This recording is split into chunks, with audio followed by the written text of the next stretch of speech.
Chapter 24. I can drive you up to the camp gate, however, I have to park half a kilometer away. Army rules. The taxi driver said.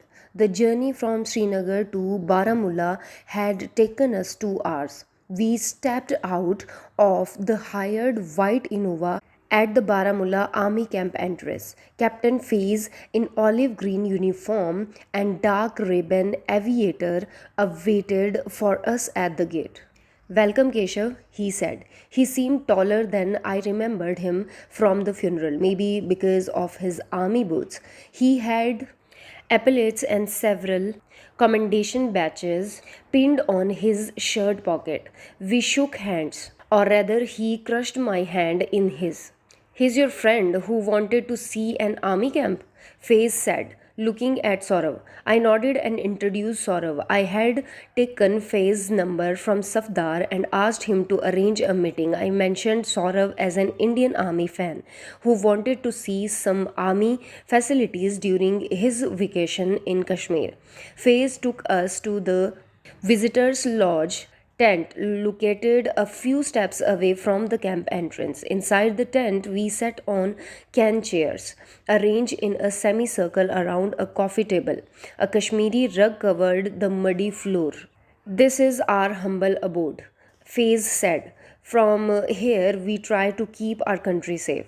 Thank you for that. As Keshav must have told you, I am big admirer of the army, Saurav said. We are honored. Faiz bowed a little. A Jawan came in with a tray of raisins, almonds, and kahwa. Please don't do all this. We are already imposing on you, I said. Not at all. It gets boring here. Nice to have some civilian visitors. I had to move the topic to Zara, so sipping my kahwa, I said casually, this is the same place that Zara wrote a blog about? Yeah, Faye said. God bless her soul. What a bright and positive person she was. You went to school with her? I said. I was her senior. The Loans are family friends. I saw you at the funeral. We never spoke, but you were with Zara's father when I came to speak to him. Yeah, I remember you. Such a tragic day. Faiz said. I tried to sense fakeness in his voice, but couldn't. His sunglasses hid his eyes, making it more difficult to figure him out. I took another sip of my kahwa. I rubbed my right cheek, our pre-decided cue. And Saurav took the signal and excused himself to go to the toilet. You know Zara and I used to date, right? I said, after Saurav left. Yes, Faiz said. We weren't really in touch at that time. When did you last meet her? I said, my tone as non interrogative as possible. Oh, I don't even remember. Over a year ago at her house in Delhi, perhaps. You didn't talk to her father that? Just heard about her death? Maybe a catch up call here and there, nothing major. Why? I shook my head. I am still in shock, just wondering what happened. I said, the watchman, right? A fool. What kind of security is this? Yeah, it's terrible. The security of women has become a big issue. I nodded. I felt the earrings poke my thigh from inside the pocket of my trousers. Saurav returned from the bathroom. I switched topic. Doesn't it get lonely here, Captain? I said. It does. We aren't allowed to keep our families here. Where is your family? Saurav said.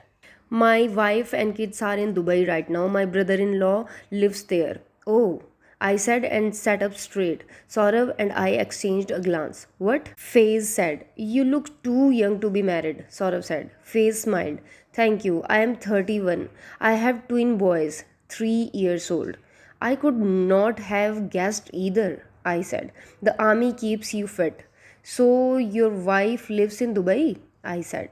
No, she is only there with her brother for 6 months. After that, formal school starts for the twins. Actually, the army has given us a home in Delhi. That's where we live. That's nice. The army takes care of its people, I said. Yeah, it is a small flat in Arjun Vihar, but we have the ground floor with a small garden, which is great for the little ones. A garden is a luxury in Delhi, Saurabh said. It is just a small green patch. However, there's a large community of families from the armed forces around, which helps a lot. Salma gets to meet many ladies and they complain about their absentee husbands. Faze laughed. You visit Delhi often? I said. I go whenever duty allows, which isn't much. Faze said. You must miss them a lot. Saurabh said, grabbing a large handful of almonds from the plate on the coffee table. I miss them every day, Faye said and sighed. Every moment. He removed his sunglasses. His light grey eyes looked sad. He took out his mobile phone and showed us a picture of his family. His wife and two little boys stood next to the Burj Khalifa, one of the tallest buildings in the world. Each boy had an ice cream cone in his hand. It's tough being in the army, I said. Yeah, Faye said. It is hard, but anything for my desh. You are so inspiring, Saurabh said, finishing the last almond in his left hand while using the right to pick up a fistful of raisins. I tried to give Saurav a dirty look for picking up so much food, but he ignored me. Thank you, it's just love for Desh. Faze said, we should leave, we have disturbed you enough, I said. All of us stood up. No disturbance at all, Faye said. Always nice to have visitors, especially those who value our work. Before you go, let me show you the part of the camp that civilians are allowed into. We took a walk around the soldiers, tents, and firing range. After the tour, Faye saw us out to the camp gate.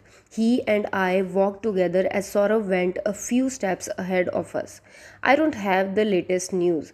What is happening with Zara's case? Faye said to me. Same, Lakshman is in custody. Trial yet to start, I said. It is him, right? Faye said. They haven't found any other suspect, so looks like it is Lakshman, I said. I put my hands in my pocket. My fingers touched the earrings. Bastard, I hope they give him the death penalty, Faye said. Did Zara ever mention anything else? I said. The captain stiffened. For the first time in our conversation, I saw discomfort. However, he recovered in second. Mention anything else as in? He said. Like, did she tell you she had any enemies or felt any danger? Not at all. Faze said, his voice calm. She was normal, excited about life. Why? Nothing. Like I said, I am still in shock. So am I. But these watchmen, I am telling you, they came from villages and are an uneducated lot. Private security guards are no army jawan. Of course, I said. We reached the camp gate. The driver had arrived with the car by then and Saurav was already sitting in it. Did you know Sikandar well? I said to Faiz. He put his sunglasses on again. Her stepbrother? No, Zara and I became friends only after she moved to Delhi. She loved him a lot, I said. Faiz shrugged. She was a loving person, did not deserve this end. Anyway, I think your driver is waiting. Why don't you just sit on the coals and get cooked? I said. We had come to Shikara restaurant, a short walk from our houseboat. The restaurant had outdoor sitting on jute carpos. Every bed had an angethi or a portable heater next to it. The temperature had dropped to 3 degrees Celsius. Saurav sat inches away from the smoldering coals. He did not respond, only his teeth chattered. Let's go back to the houseboat, I said. Their dinner is fine. No, I'm okay. I heard the Vazwan here is amazing, Saurav said, blowing on his hands. The waiter saw Saurav's dismal state and brought us two blankets. We wrapped one each around themselves. 10 minutes later, Saurav had thawed enough to talk. Something seemed odd about the captain, he said. I agree. Maybe it is because he did not mention the earrings. Otherwise, a family man, well mannered, hospitable, polite, all nice, I said. Whenever someone is so nice, it is usually fishy. The waiter arrived with our food. Saurav forgot about our conversation for the next 10 minutes as he focused on ripping apart shimmel and cleaning out plates of Rogan Josh, meth Maz, and Safed Kokur. Vaswa is the ultimate formal banquet in Kashmir. Elaborate Vazwan meals can have up to 3 dozen dishes, most of them slow cooked overnight and served communal style. Do you want to hear my theory? I said. Saurav burped in response. I took it as a yes. He liked Zara, I said. Romantically? Yes. Zara visits Kashmir, meets Faiz. She does a blog on the army. Fine, Saurav said. Then one scenario is Faiz had a crush on Zara, but Zara wasn't interested. More likely is that she liked him back. They had an affair, Saurav said. What? How? She was with Raghu. Faiz is married. As if love, or rather lust, cares about such things. Faiz is a good looking man, bhai. Zara had an affair with a married man, I said. Raw pain shot through me.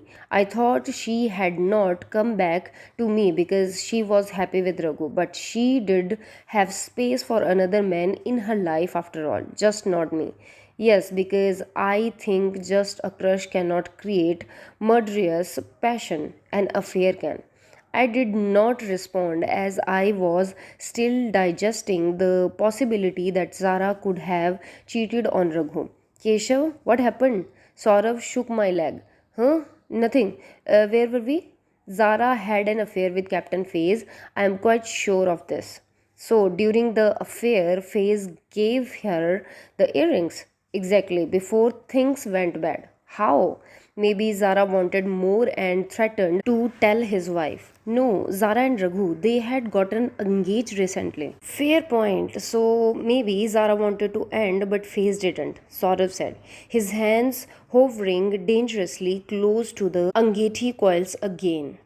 Zara has an affair, regrets her lapse of judgment, and goes back to Raghu. Captain can't take it, gets jealous. Yeah, he sits in his army camp sad, lonely, and angry, Saurabh said. And that's when he decides to kill her. Firni Sahib? People kill for the Firni here, the waiter said as he arrived with dessert. Theory is fine. How do we prove Faze did it? I said. We were eating breakfast at the houseboat dining table. Saurav took 6 slices of toast on his plate and buttered them lovingly one at a time. We have the earrings, Saurav said. When did it become a crime to give gifts to someone? We need proper evidence. Accusing a serving army officer is not a joke. Rana won't even touch this until we got him solid proof. What do we do, bhai? Saurav said. After applying butter, he proceeded to apply jam on each of his toasts. Can you stop eating so much? What did you weigh last time? 96 kilos? 95 and a half. Anyway, breakfast is most important meal of the day. One should eat it well, Saurav said and took a bite of his toast. Golu, you eat every meal too well. And you hardly eat, Saurav said, taking a bite big enough to finish off half the toast. I have a plan. It may help us get real evidence. Promise you won't say no. Okay, what is it? Saurav said as he picked up another toast. We need to go back to Delhi first, I said, and you need to stop eating more toast. It's a mad plan. I will never be a part of it, Saurav said. We fastened our seat belts. The flight of Delhi began to taxi on the Srinagar airport runway. It is not so crazy. We can do this. Frankly, it is the only way we can get the job done of getting the evidence, I said. Speaking of jobs, we may not have one when we arrive, Saurav said. We had extended our vacation to 3 weeks. You emailed Chandan about my stomach infection? I said. I did. He wanted to see a medical report from a local doctor. I will make one on a fake letterhead. Take the logo of a Srinagar clinic. write some gibberish. What will Chandan know? That's all he asked for, to extend our leave by 1 week. He also wanted a picture of you in the hospital bed. Who is he? Our hostel warden? The air hostess served us sandwiches. I looked out of the window. Clouds hugged the Himalayas peak beneath us. From the height, the valley below seemed peaceful, of course, from here. You could not see human beings, the cause of most troubles of the planet. What do we do about the hospital picture? I will say I forgot to take it, or my phone fell into the jhelum, or the hospital did not allow picture. Who cares? You are right. Screw Chandan. Yeah, screw him, Saurav said. Showing his middle finger, a flight attendant noticed him. Sorry, ma'am, Saurav said and folded his fingers. He turned to me. The idea of sitting in Chandan classes all day after this adventure makes me want to puke. The adventure has not ended. We still have to go to the captain's house and get the evidence. You want to raid a Fauji's home and get shot? It is an empty home. Arjun Vihar is like any other apartment colony in Delhi. It is not some journal's residence with 50 security guards. How will we get in? Break a window? We have to do a recce and see. There will be some security just at the main gate, like campus. If we get caught, we get arrested. We lose our jobs. Nobody ever hires us again. You're right, huge downside.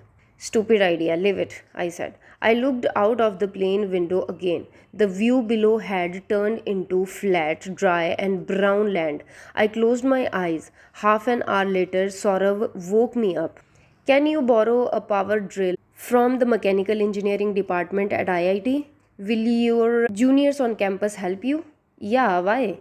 I can use that to drill through the lock. What happened to if we get caught? Nobody will ever give us a job later. Well, nobody is giving us a job even now.